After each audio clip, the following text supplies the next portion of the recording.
اور اس وقت ماسوائے اس کے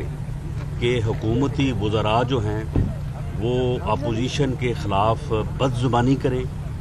صحافیوں کے خلاف بد زبانی کریں، میڈیا کے اوپر جو ہے وہ طرح طرح کی پابندیاں لگائیں،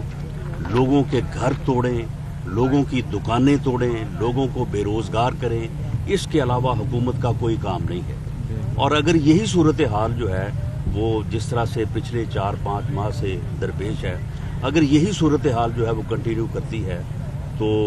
خدا نہ خواستہ اس قسم کے حالات میں جو ہے ملک ڈیفالٹ میں جا سکتا ہے۔ اس وقت حکومت کو صرف ایک ہی کام ہے کہ وہ اپوزیشن کو ٹارگٹ کرے اور اپوزیشن کے خلاف ایک انتقامی احتساب کرے۔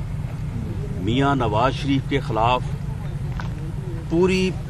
جو پروسیڈنگز ہوئی ہیں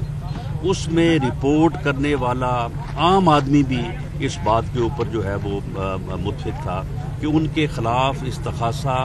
کوئی شہادت نہ لا سکا ہے، نہ کوئی چیز ثابت کر سکا ہے، لیکن اس کے باوجود جو ہے انہیں 7 سال قید کی جو ہے وہ سزا دی گئی۔ ہمیں امید ہے